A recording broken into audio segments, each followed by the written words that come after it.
Dito sa Papa Dudut Stories, ikaw ay hindi nag-iisa.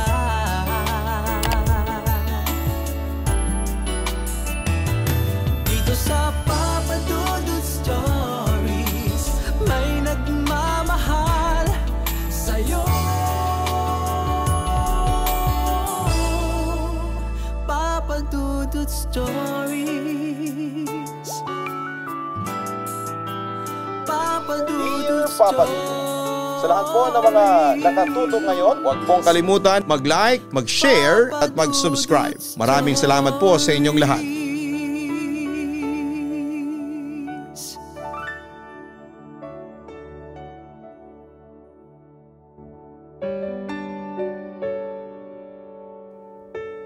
Isang magandang gabi sa inyo at sa lahat ng bumubuo ng inyong napakagandang programa. Ako po si Lord Allen Marasigan, pero tawagin niyo na lamang ako sa pangalang Lord. 26 years old at isang college student. Sa totoo lang ay matagal ko nang gustong sumulat sa inyo. Kaso dahil sa sobrang busy ako nitong school year dahil sa kabi-kabilang term papers at case studies ay ngayon ko lamang ito natapos. Siya nga pala, kasalukuyan ako nakatira dito sa Gulod, Quezon City. Katunayan ay dito na ako pinanganak at lumaki. Natatandaan ko pa nga noon yung kahabaan ng Villarreal Street ay wala pang masyadong mga bahay at puro puno at bakanting lote lamang. Ngayon ay dikit-dikit na ang mga bahay at marami ng tao. Kabi-kabila din ang mga supermarkets, mga fast foods at iba pang mga business establishments, lalo nga sa kabaan ng Villarreal. Samantalang ikikwento ko sa inyo ay nangyari noong bata pa ako. Nasa pangangalaga ko ng Tita Merced at Tito Golan ko dahil ang mga magulang ko ay parehong mga OFW. Sa Bahamas nagtatrabaho noon si Mama habang nasa Jeddah naman si Papa. Noong time na yon ay kabibili lang ng bagong bahay at lupa sina Tita Merced at sa Genoveva Street dito sa Gulod, Novaliches yon. At ng mga panahong yon ay wala pang masyadong bahay. As in puro bakanting lote at mga puno ng mangga at akasya lamang. Sa kabilang banda ay maganda ang pinapagawang bahay ni Tita Merced at Tito Golan. 2 palapag lamang siya pero may terrace at malaki ito. Nabilin nila ito ng yari na pero naisipan nilang i-renovate at pagandahin ayon sa kanilang panlasa. Kaya nung mabalitaan ng lahat ng mga anak ni Tita Merced at 2 kong kapatid na babae ay naging excited sila, Papa Dudut, maliban na lang sa akin. Papa Dudut, bata pa lang ako ay nakakakita na ako ng mga hindi maipapaliwanag na mga bagay. Hindi pa ganong tapos ang bahay ni na tita noong lumipat kami. Wala pang kuryente at hindi pa ito napipinturahan ang una kaming matulog dito. Pero sa kabila noon ay sobrang saya nila habang ako ay hindi ko maipaliwanag ang nararamdaman ko. Para ba akong natatakot na nalulungkot? Lord, malungkot ka yata. Hindi ka ba masaya sa bagong bahay natin? Tanong sa akin ni Tito Golan. Sumigunda naman si Tita Merced at mukhang nahulaan na niya kaya hindi ako masaya. Huwag kang mag-alala. Sa susunod na linggo maayos itong bahay na ito. Pihadong magugustuhan mo din ito, aniya. Pilit ng ngiti ang ibinigay ko sa tiyahing ko noong sandaling yon. Pero hindi ko pa rin makuhang maging masaya kasi may nararamdaman talaga akong kakaiba. Ang bigat-bigat kasi ng pakiramdam ko, 7 katao kami sa bahay. Ako, si Tito at Tita, 2 kong kapatid na babae at 2 kong pinsang babae. Pero pakiramdam ko ay parang nasa 20 o mahigit pa ang naroroon sa bahay namin. Ngunit ginawa ko pa rin ang lahat para baliwalain ang nararamdaman ko. At ayaw kong ma-upset sa akin sila Tita Merced at Tito Golan. Kinagabihan natulog na kami sa first floor at isang maliit na rechargeable lamp lang ang nagpapaliwanag sa sala na tinutulugan namin, Papa Dudut. Tulog na silang lahat pero ako ay hindi pa. Kahit na ano kasing gawin ko ay hindi talaga ako makuhang dalawin ng antok. Tapos isa pa sa mga nagpapairita sa akin ay malamok ang sala. Kaya nagtalokbong na lamang ako ng kumot. Pero Papa Dudut, hindi ko may paliwanag ang pakiramdam pero feeling ko talaga ay may nakatingin sa akin. Kaya't maya't maya ko yon sinisilip ngunit wala naman akong nakikita.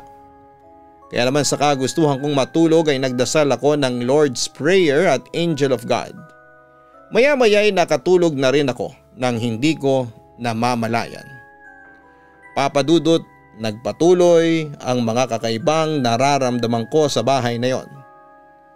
May third eye ako at noon pa lang ay alam ko nang may mga multo sa bahay. Pero hindi pa sila nagpapakita noon sa akin.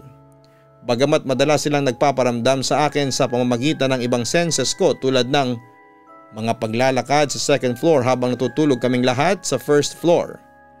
Pagbubukas ng mga gripo kahit na walang gumagamit. May pagkakataon na may kumakalabit sa likod ko pero paglingon ko ay wala naman akong nakikitang iba. At higit sa lahat ay nakakaamoy ako ng masangsang. Parang nabubulok na naman ang tao pero ako lang ang nakakaamoy nito. Nang mga panahong yon, Papa Dudut, ay nahihiya akong ikwento kina tito at tita ang mga na-experience ko. Kasi sigurado naman akong hindi sila maniniwala sa akin. At saka baka pag-isipan pa nila ako ng nababaliw o di kaya ay naghahanap lamang ng atensyon. Ayokong mapasama sa mata nila, lalo pat nakikitira lamang ako sa kanila. Samantala, ilang buwan ang nakalipas at maayos na ang buong bahay. May mga gamit na rin. Masasabi kong may hatid na swerte ang bahay sa amin. Na-promote si Tito Golan sa kanyang trabaho habang yung negosyo ni Tita Merced na paggawa ng everlasting at embutido ay tumaas ang sales. Na-honor naman ang dalawa kong kapatid habang yung dalawang pinsang ko naman ay nanalo noon sa first place sa isang drawing contest sa eskwelahan nila. Swerte din naman ang hatid sa akin ng bahay. Kasa yun nga, hindi nga ako komportable kasi may mga nararamdaman akong kakaiba. At hindi pa rin nawawala noon ang bigat ng pakiramdam ko. Sa kabilang banda ay isa pang swerte ang dumating noon kina tito at tita. Magkakaroon ulit sila ng anak. Fast forward ng 9 months, nag-anak sila ng malusog na baby boy. At bilang nakatatanda ako ang naatasang mag-alaga sa baby kapag nasa bahay ako. So far, Papa Dudut, ay maayos naman ang buhay ko kahit na may kakaibang nararamdaman ako sa paligid. Pero hindi ko akalain na isang araw ay magpapakita na sila sa akin. Natatandaan ko noon, kasama ko ang tita ko at ang baby niya. Nasa second floor sila noon at ako naman ay nasa baba upang maligo. Ang pinto namin noon ay yung usong pinto ng CR noon na may salamin at may drawing na puno ng buko at beach. Bago yon kung kaya kita mo pa ang reflection mo. Nang pagpasok ko sa CR ay tumapat ako noon para sana magsalamin muna, ngunit habang nagsasalamin at nagpapakyut ay bigla kong napansin ang tao sa aking likuran. Hindi ko man kita ang kanyang mukha ay may nanlilisik itong mga mata na nakatingin sa akin, Papa Dudut. Nakasuot din ito ng itim na damit na parang pang sinauna. Nakabelo rin po ito at puro itim lang ang suot. Nakapaalang ito at puro putik yon. Hindi ako makagalaw, makasigaw. Nakatayo lamang ako roon habang nasa likuran ko ito. Pero Papa Dudut, nang mabalik ako sa ulirat ko ay kinuha ko ang tuwalya at nagtatakbo ako sa tita ko na nagbabantay ng anak niya. "Ano nangyayari sa iyo, Lord? At nagtatakbo ka?" tanong niya sa akin. "Tita Merced, may babae po sa CR nakasuot ng itim at pinandidilatan niya ako ng mata." Natatarantang sagot ko noon. Sigurado ka ba? Baka naman namamalikmata ka lang." May pagdududang wika ni Tita Merced sa akin. "Totoo po, may multo po doon sa CR. Maniwala po kayo sa akin." Naibulalas ko. Pero Papa Dudut, kahit na anong gawin ko ay ayaw niya talaga akong paniwalaan. "Lord, alam mong masamang magsinungaling. Alam kong ayaw mo lang dito sa bagong bahay natin kaya kung ano-anong sinasabi mong kwento na walang katotohanan. Walang multo dito, okay? Dahil binindisyonan ito ng pari." Seryosong sabi ni Tita Merced sa akin. Sa puntong yon, Papa Dudut, ay hindi na ako nagpumilit pa. At sa halip ay nanahimik na lamang ako. Pero sobra talaga akong natakot noon. Kaya noong araw na yon sa likod bahay na lang ako naligo. Ayaw kong pumasok noon sa CR kasi nangangamba ako na baka naroon pa rin yung multong nakita ko. Samantala ng sunod-sunod ng mga nakakatakot na pagpaparamdam nila sa akin. Oo sila. Bawat sulok kasi ng bahay namin sa Genoveva Street ay okupado ng mga nilalang na ako lamang ang nakakakita. Mapa kusina, CR, sala, hagdan at likod bahay namin ay may mga nilalang ako na nakikita at napapansin at maging naririnig. Ang matandang magsasaka na sunog ang muka ay minsan lamang kung magparamdam sa akin at doon siya nagpapakita sa likod bahay. Habang yung isang lalaking multo at isang duwende sa hagdanan namin ay nagpapakita. Gabi-gabi tuwing papatak ang alas 12 ng madaling araw ay naririnig ko ang mga mabibigat na paa ng lalaking may bakal sa paanan na paakyat sa second floor. Katabi lang ng kwarto ko yung hagdanan kung kaya't naririnig ko kaagad sila. Nung una'y inaakala ko na baka napasok kami ng magnanakaw kaya bababa ako upang tignan kung ano ang gumagawa ng ingay na yon. Ngunit tuwing bababa ako ay walang katao-tao at walang gumagalaw. Ngunit patuloy pa rin po itong nangyayari kaya nasanay na rin ako kinalaunan na kahit may napapakinggan ako na nagbubukas ng gate o di kaya ay mga plato na nagkakalampagan ay wala na akong pakialam. Dahil kapag bababa naman ako ay nawawala ang mga ingay. Ganon pa rin, walang tao, walang nagalaw ng kung ano. Sa CR naman ay naroon yung una kong nakita. Ang babaeng nakaitim at nakabelo at kapag pumapasok ako minsan ay nagpapakita siya sa akin at nanlilisik ang kanyang mga mata. Kaya doon talaga ako sa likod bahay naliligo bagamat nakikita ko nga doon yung magsasakang sunog, mas gusto ko na yung makita kesa doon sa babaeng nakaitim. Sa sala naman ay meron akong nararamdaman. Ang sabi ng kapatid ko ay minsan daw ay may nakita siyang batang babae pero bigla itong nawala. So far sa lahat ng multo sa bahay, ito yung hindi pa nagpapakita sa akin. Mahiyain siguro kaya ganon. Buti na lamang sa kwarto ko ay walang multo pero sa terrace ni na tito at tita ay madalas magpakita at magparamdam sa akin. Ang isa pang babaeng matanda na mukhang mangkukulam. At parang katulad din ang babaeng nasa CR kung makatitig yon sa akin. Para niya akong kakainin ng buhay. Hanggang sa isang araw muli kong naikwento kina tito at titang mga nakikita ko, Papa Dudut. Naniniwala sa akin si Tito Golan dahil alam niyang may third eye ako. Pero ang sinasabi lang niya sa akin ay hayaan ko na lamang ito kasi swerte ang mga ito sa negosyo. Pero Papa Dudut, nagbago ang lahat ng pananaw nila sa mga kasama namin sa bahay nang bigla na lang nagkasakit ang bunsong anak ni na Tito Golan at Tita Merced. Pinadoktor nila si Bea at ang findings nito ay may UTI lamang ito. Hindi naniniwala si Tito Golan dahil sinabi ko noon na bago magkasakit si Bea ay nakita ko siyang may kalarong multo na batang babae. Yun yung sinasabi ko multo sa sala pero hindi nagpapakita sa akin. Yun pala ay nagpapakita lamang siya noon sa bunsong pinsan ko.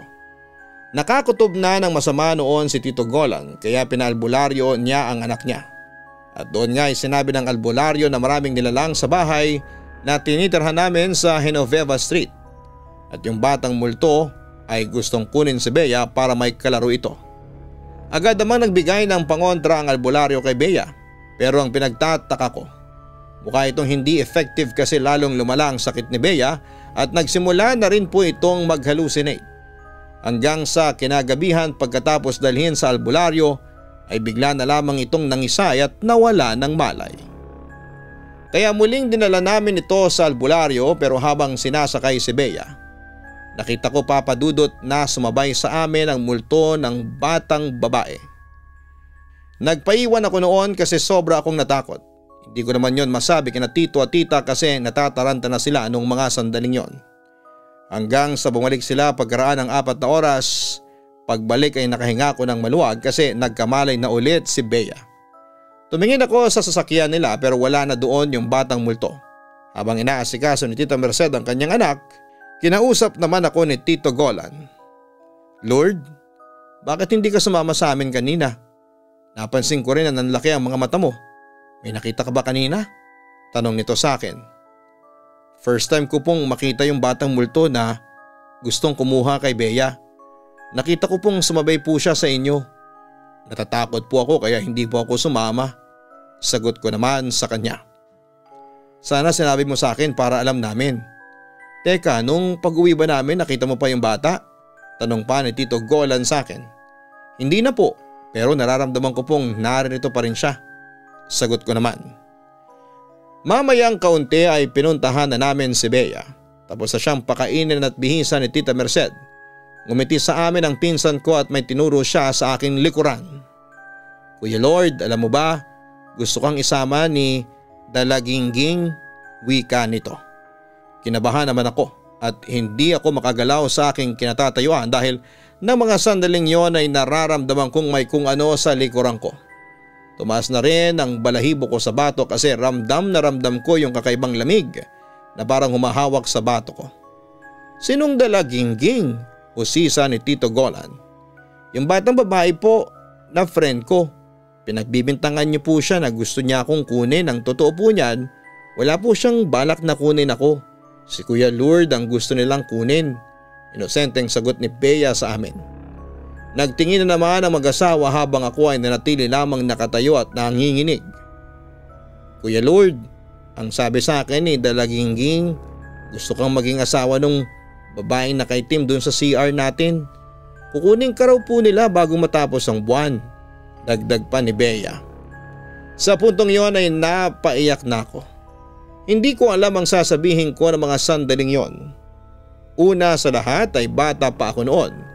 Mag-grade 5 pa lamang ako ng mga panahong yon kaya paanong gusto akong asawahin ng black lady sa CR? Ang tanong ay ano ba siyang klase ng nilalang? Engkanto ba siya? Malamang ay hindi siya ligaw na kaluluwa lamang papadudot. Gulong-gulo ako ng mga sandaling yon. Kaya kinabukasan ay nagpasya na si Tito Golan na doon muna ako tumira sa aking mga lolo at lola sa Sauyo.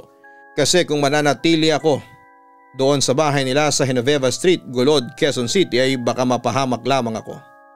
Simula noon papadudot ay tumira na ako sa bahay ng mga lolo at lola ko sa Sauyo, Quezon City. Naroroon din sina Tito Edwin na kapatid ni na Papa at Tito Golan. Binata pa ito pero may dalawa ng anak na siyang nag-aalaga. So yun na nga, ang buong akala ko ay hindi na ako masusundan ng elemento doon sa bahay sa Genoveva Street. Pero ang hindi ko alam, may nakakagimbal na sorpresa pala naghihintay sa akin sa Sauyo. Alas 12 ng madaling araw, gising pa ang diwa ko noon habang nakahiga akong mag-isa sa folding bed sa kwarto. Yung dalawang pinsang kong anak ni Tito Edwin na sina Shane at Michael natutulog sa kwarto nila habang ako ay sa kwarto nila lolo at lola natutulog. Pero nang panahong yon ay wala sila dahil nasa probinsya. Kasama nila si Tito Edwin so basically sa akin pinagkatiwala ang bahay since ako ang mas matanda kesa sa mga pinsang kong lalaki. Nung sandaling yon ay may katext akong kaklase na nang nakafeel ako nang naiihin ako. Imagine ha, alas 12 ng madaling araw. Matatakotin talaga ako pero noong time na yon, himalang hindi ako kabadong lumabas para magbanyo. Nasa labas kasi ang banyo namin kaya wala akong choice kundi ang lumabas para umihi. So ayun, nakasalubong ko po si Tito Edwin, nakauuwi lang. Nagulat ako kasi bakit nauna siyang umuwi. Sabi niya sa akin ay kinailangan niyang umuwi dahil may emergency sa opisinang pinagtatrabahuhan niya at kinakailangan niyang pumasok kinabukasan. Pagkatapos noon ay pumasok na siya sa loob ng bahay at natanaw ko pa siyang dumiretso sa kusina para magkape. So ayun na nga, pagkapasok ko ng banyo sa sobrang ihing-ihi ako ay hindi na ako sa toilet bowl na ihi kundi sa lapag na mismo. Wala namang kaso kasi may tubig naman noon. Hindi ako nag-lock ng pinto since tulog na naman ang mga kapitbahay namin pero sinarado ko pa rin in case na may dumaan o baka may gumamit ng banyo. Samantalang eksaktong tapos na akong umihi ay bubuksan ko na dapat yung pinto nang biglang bumukas ito. Tapos ay kitang-kita ko ng dalawang mata ko yung kamay ng bata na tumulak sa pinto. Dinig ko rin ang yapak nito since may bato-bato yung mga gilid ng CR. Para bang sinadya niyang itulak sabay tumakbo siya. Susundan ko na dapat siya pero kinilabutan ako. Yung mga pinsang ko lalaki nasa edad 10 na ang mga yon pero yung kamay na nakita ko ay parang sa pangbata pa. Pero sa kabila noon ay hindi ako nagpahalata na natatakot ako. Nilakasan ko pa rin ang loob ko at mamayang kaunti nang makalabas na ako ng CR ay may natanaw na akong isang batang babae. Papadudot kinalabutan ako noon kasi yung batang multo ay yung nagmumulto sa sala sa bahay ni tita sa Genoveva Street. Namutla pa ako nang biglang may tinuro ang bata sa likuran ko. Mamayang kaunti ay naramdaman ko na may naglalakad papalapit sa akin. Hindi ko magawang lingunin kasi natakot talaga ako ng sobra. Hindi na rin may galaw ang buong katawan ko kasi nanginginig na ito at parang nagkaroon ako ng paralysis. At nagimbal pa ako nang may biglang yumakap sa akin mula sa aking likuran. Pagkakita ko ay kamayo ng isang babae na may mahabang damit na itim. Muli kong tinignan yung batang multo at parang nag-aalala na siya para sa akin. Dahil doon ay napapikit na lamang ako lalo na nang nagsimula na yung babae na halikan ako sa leeg. Oo, papadudot. Ginawa yun sa akin ng nilalang na nasa aking likuran. Naisip ko na baka yun yung sinasabi ni Bea na Black Lady na may gusto sa akin, na gusto kong kunin para asawahin. At dahil papadudot, sa 11 anyos pa lamang ako noon. At batang bata pa ay napaiyak na lamang ako at tinawag ko ang pangalan ng Diyos. Mamayang kaunti na wala na yung babaeng nakayakap sa akin pati na rin yung batang tinatawag ni Bea noon na Dalagingging. Samantala kinabukasan ay kinuwento ko yon kay Tito Edwin. Buti naman at naniwala siya sa sinabi ko kaya dinala niya ako noon sa isang pare at doon ay sinagawa ang isang rite o orasyon na hindi ko alam kung ano ang tawag. Basta parang exorcism siya. Pero alam kong aprobado yon ang simbahan. At yun nga pagkatapos noon papadudot ay hindi na muli nagpakita sa akin yung Black Lady. Bagamat nagpapakita pa rin sa akin yung multo ng bata kapag dumadalaw ako sa bahay ni Tita Merced at Tito Golan. Lumipas naman ang mga taon, binata na ako noon. Nang lumipat ulit sina Tita at Tito ng bahay mula Genoveva Street ay nakabili sila ng bahay sa Jordan Plains sa Novaliches Bayan. Sa ngayon ay doon na sila nakatira habang sina mama at papa naman ay nakauwi na rin at nagretiro na rin sa pagiging OFW. At yung naipon nilang pera ay pinambili nila ng bahay. Sa Gulod pa rin sila nakabili ng bahay pero sa San Luis Street ang location. Yung bahay naman sa Genoveva Street ay binenta na ni Tito Golan at pinag-iba na ito. Ang huli kong balita ay ginawa itong isang compound ng mga paupahang bahay at mas dumami na ang mga nakatira sa kahabaan ng Genoveva Street. Kaya hindi na ito nakakatakot sa ngayon. Papadudot sa ngayon ay payapa naman ang buhay ko. Patuloy pa rin po ako nag-aaral at umaasa na isang araw ay matapos ko din po ito at makamit ko na ang aking pangarap. Oo, nakakakita pa rin po ako ng mga multo. Pero itong nagbinata na ako ay natuto na ako kung paano i-deal ang kakayahan kong ito. Madalas kasi dinededma ko na lamang kapag nakakakita ako ng mga unusual na bagay. At syempre palagi kong ipinagdarasal yon sa Panginoon. Papadudot. Hanggang dito na lamang at sana'y mabasa mo ito at mapiling i-upload. Bukod sa Papadudot YouTube channel, nakasubscribe na rin po ako sa Kaistorya dahil sa mga horror stories na ina-upload ninyo. Maraming salamat at magandang gabi sa inyong lahat. Lubos na nagpapasalamat, Lord Allen Marasigan. Maraming salamat Lord sa pagbabahagi mo ng iyong totoong kwento sa aming programa. Una sa lahat ay nagpapasalamat kami kasi nalampasan mo ang mga pagsubok na yan sa buhay mo at napigilan mo ang pagkuha sa iyo ng Black Lady na ayon nga sa pinsan mo ay gusto kang asawahin. Samantala ganyan talaga kapag may third eye, marami pa rin ang hindi naniniwala kapag sinasabi mo sa kanila ang mga nakikita mo. Isipin nyo na lamang na pinagkalubang kayo ng Diyos ng isang kakaibang kakayahan at umaasa siya na gagamitin mo yon sa magandang paraan. Anyway, hindi rin naman masama kung wala kang balak gamitin ang pagkakaroon mo ng third eye sa makabuluhang gawain. Maintindihan ka namin. Kung gusto mong mamuhay ng normal sa halip na maging mensahero ng mga multo. Ganun pa man kapag kinakailangan talaga ay huwag kang magdalawang isip na gamitin ang iyong kakayahan para na rin sa ikabubuti mo at ng mga tao sa paligid mo at para matulungan mo yung mga kaluluwang naliligaw ng landas. Basta tandaan nyo palagi na kakaunti lamang ang taong may kakayahan na tulad ng kay Lord. Basta gamitin nyo ito sa mabuti at wag nyo itong aabusuhin. Again, huwag kalimutan na mag-like, mag-share at mag-subscribe. Hanapin din po ang Kaistorya YouTube channel para po sa mga horror stories na araw-araw po naming ina-upload dyan. Ganon din ang Gianna Vlogs. Yan po yung aming family vlogs na sa abot ng aming makakaya ay weekly upload po kami dyan. Sana po ay subukan po ninyong hanapin at makapag-subscribe na rin po kayo. Para hindi po kayo mahirapang hanapin, dito po sa homepage ng channel na ito ay nandun po yung mga link na pwede nyong hanapin. Maraming salamat po sa inyong lahat.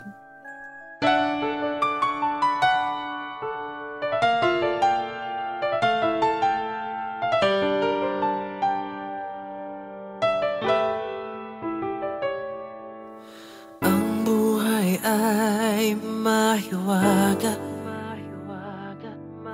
laging may lungkot at saya. Sa Papa Dudut Stories, laging may karamay ka.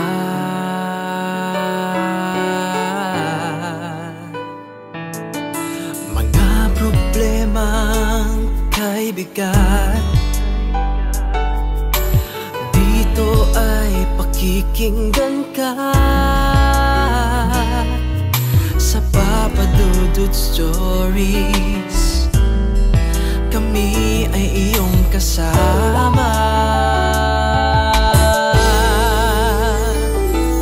Dito sa Papa Dudut Stories, ikaw ay hindi nag-iisa.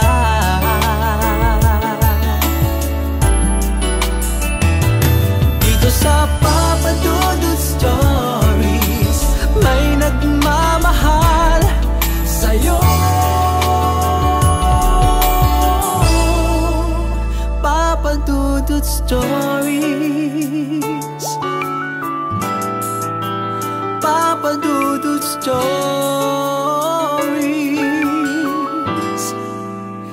Papa Dudut Stories.